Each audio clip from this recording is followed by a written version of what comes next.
Hi. So now we're going to go virtual. I'm introducing today Susie Trotochaud. She's going to talk a little bit about NAC Attack. Some of you who do know me, I'm Julie Dunning, the program coordinator at the Usher Syndrome Coalition. I'm also the mom to Bella Dunning, who a lot of you probably know, and usually I'm referred to as Bella's mom, not Julia Dunning, but Bella's mom. Bella is also involved in the NAC Attack trial, and Susie is the mother of 2 young adults with Usher syndrome and the executive director of Usher 2020 Foundation, a nonprofit organization that funds research towards the development of treatments to slow, stop, or reverse the degeneration of sight caused by Usher syndrome. Susie is going to share information with us about NAC Attack clinical trial for RP. And I think she's coming. Here we go. There's Susie. Hi there, you can hear me? Yes, yes. Is there echo there? Or you're okay?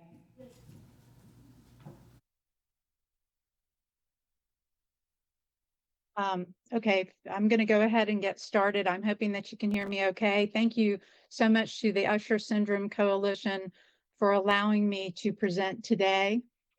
I'm so sorry that I couldn't be there in person. I did everything I could to get there, spent 12 hours at the Atlanta airport yesterday, but it just wasn't meant to be. So my children and I weren't able to join you.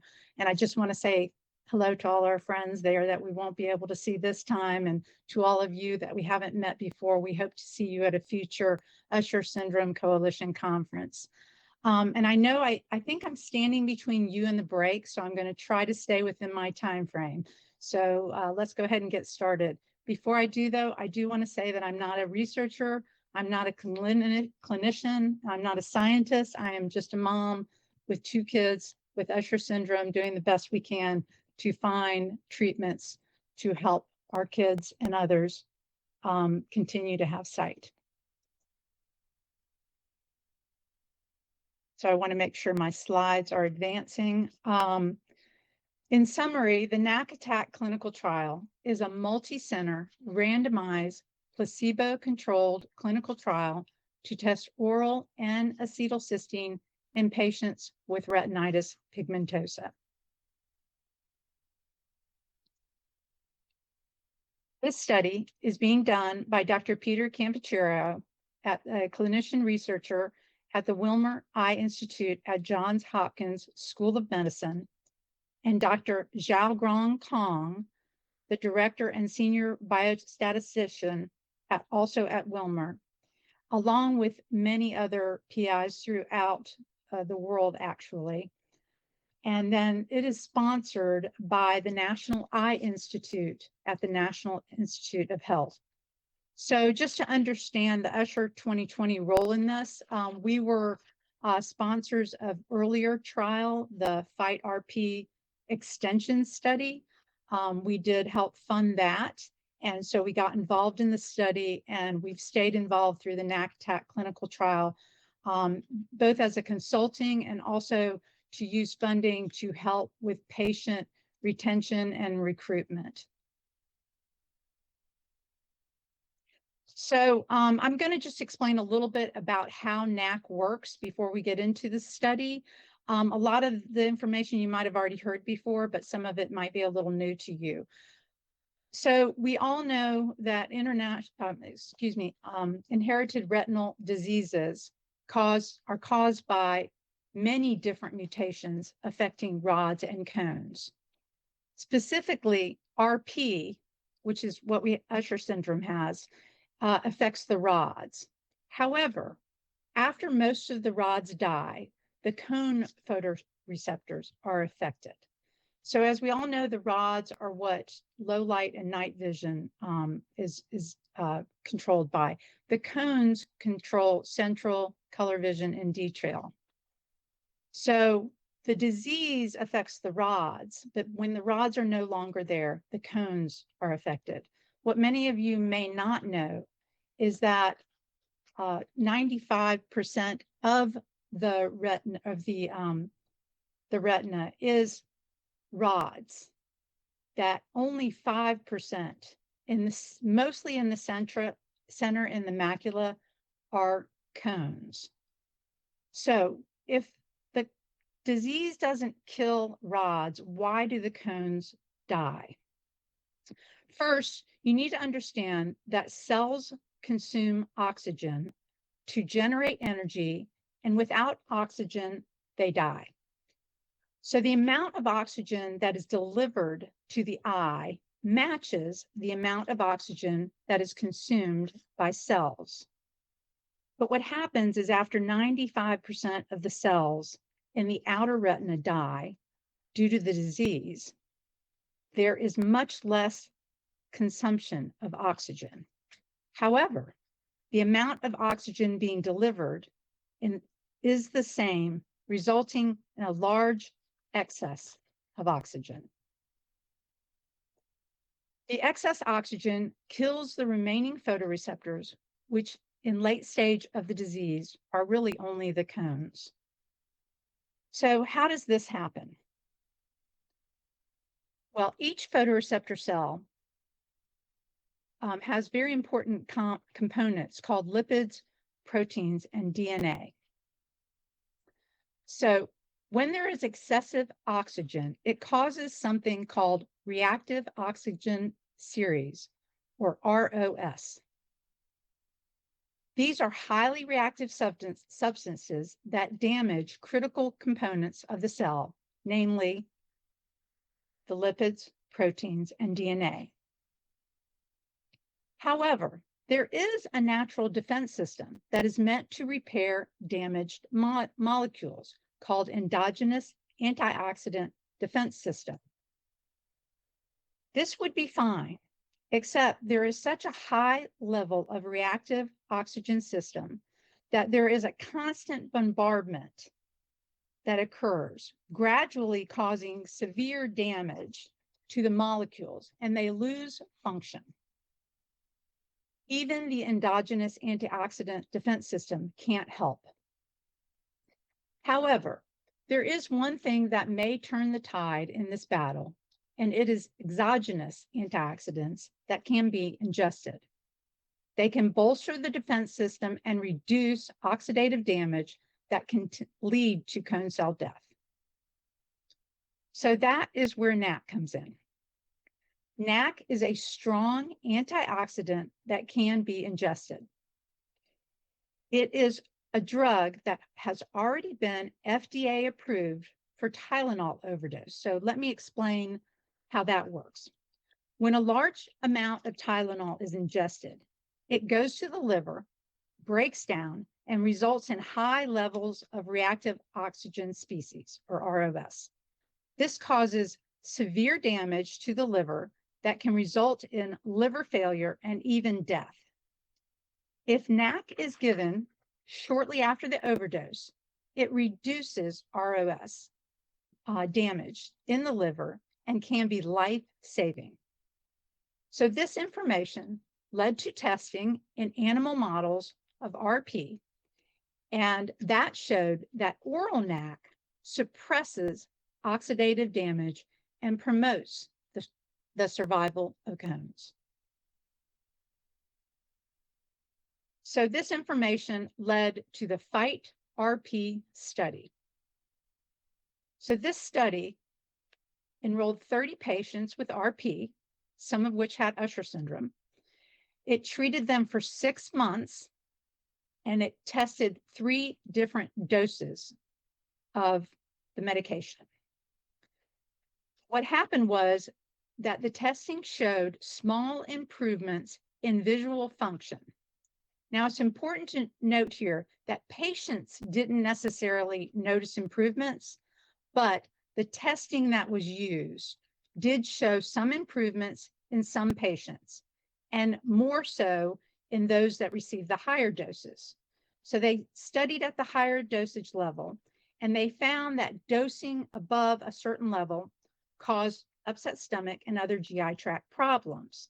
So they did finally determine what was the maximum dosage that was tolerable. and use that in going forward to develop the NAC Attack study. So the results of this study suggested the possibility that the cones might be benefiting from the reduction in oxidative damage in the short term, and perhaps could be examined in the long term, and a long-term treatment could improve cone survival and delay the retinal degeneration. So it's important to understand that this study did not introduce any definitive answers because it was short and it was small, but it opened the door to the possibilities of what might be.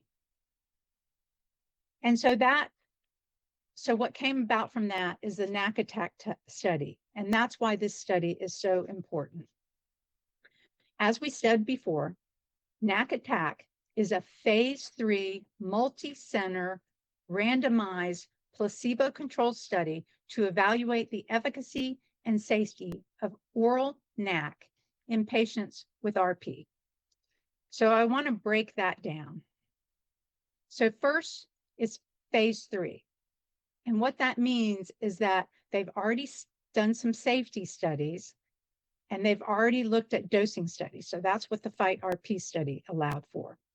So this is now looking at more at efficacy and long-term safety. So it is located, it's multi-centered. So it's going to be located when everyone is enrolled in 32 sites. This is in the US, in Mexico, in Canada, and throughout Europe. And I can talk more about where you can find these sites. Right now, there are 24 sites that are already active. It's also a very large study. They'll be looking at least 438 patients, of which they've already screened 160.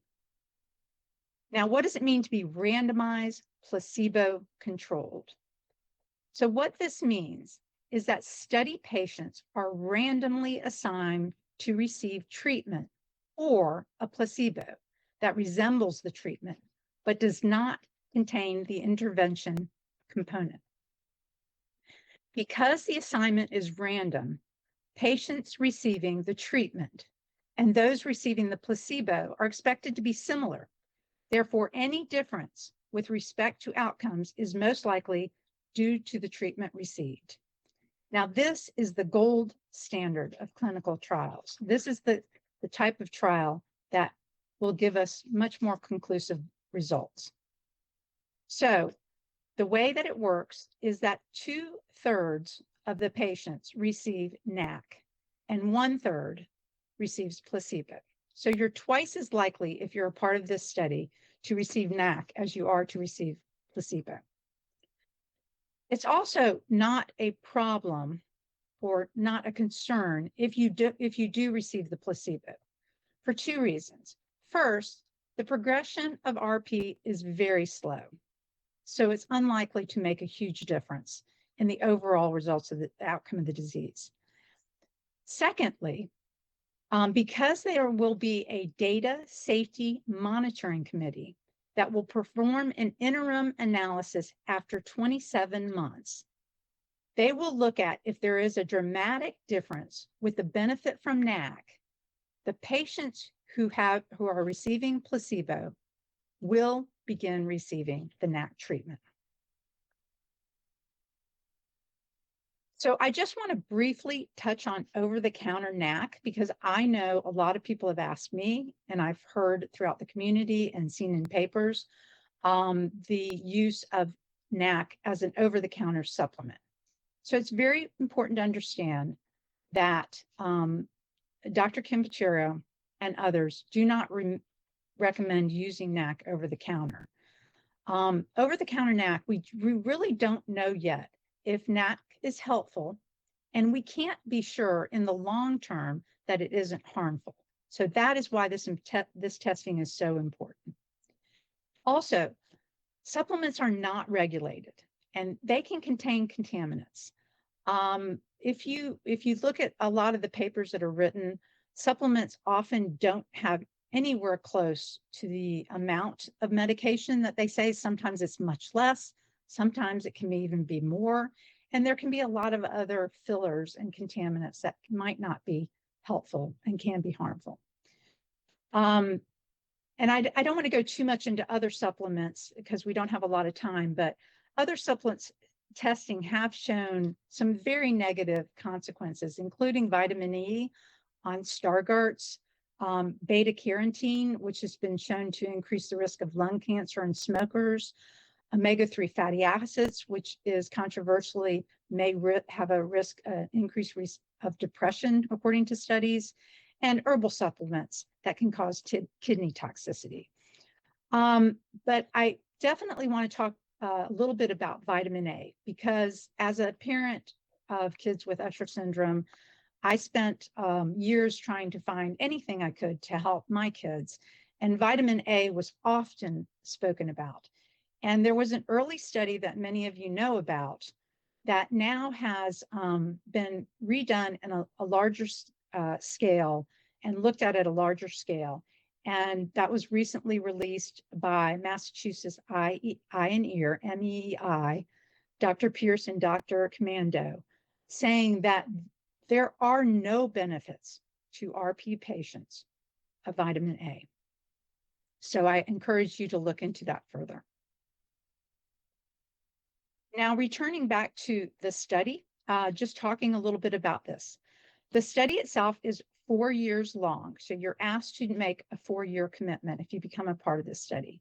Now, why is this? Well, because for a couple of reasons. RP is really slow. We all know this. And so in order to get good data, it's important to study it longer. It's also important to have a longer term usage of NAC, because it has been studied in short terms or in large dose in very short terms, but this is a longer term study that allows for to see if there are any other side effects of the usage of NAC.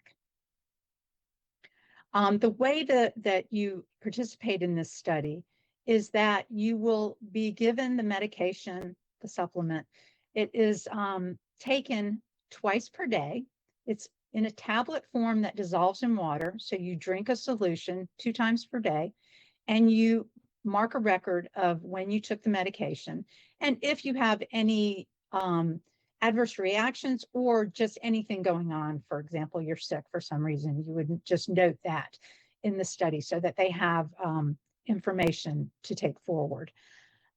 During the 4-year time period, there will be 9 in-person visits at clinical sites. Again, 32 clinical sites around the world.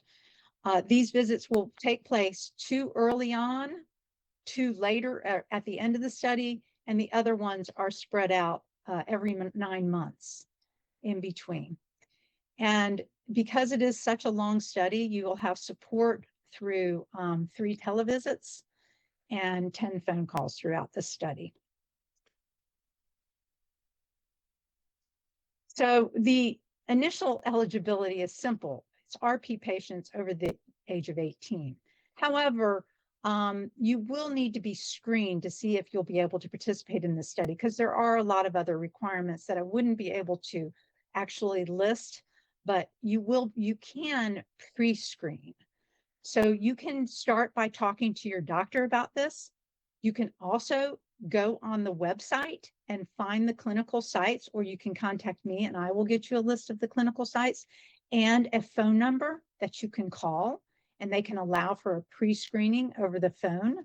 You can also email nacattack@jh.edu, and they will be able to give you more information regarding whether you might be eligible for this study. So I highly recommend, if you're interested in it, you can Google NAC Attack and the NAC Attack website will come up, or you can just go to www.NACattack.org, and that'll take you to the website. All the information you need is there. I'm also happy to help you get in touch with someone to find out more information or to answer questions. And as I'm not there in person, to be there for the panel. If any questions come up that can't be answered, I'll be happy to take them through Krista or through the HUVA app and try and get any answers for you that I can. So I want to thank you so much for your time today, and I hope to see all of you very soon, and I hope you enjoy the rest of the presentations and your time together. I miss being with you. Wish I was there.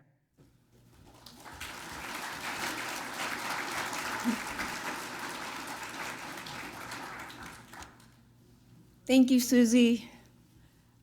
We're going to go for a quick break now. We're going to ask you to come back by 10:40. We'll ask you to grab something and then to come back into this room. I know it's not a lot of time. If you can take the chance to visit with sponsors or exhibitors, that's wonderful, but we still need you here by 10:40 because we're running a little behind. Make sure you visit Nancy and Monica when you get a chance. And one note for speakers, and I'm not doing it right now, but speak more closely to the microphone and watch the clock. Speakers need to watch the clock, the countdown clock. Okay, see you back here 10:40. Everybody grab something, come back. Thank you.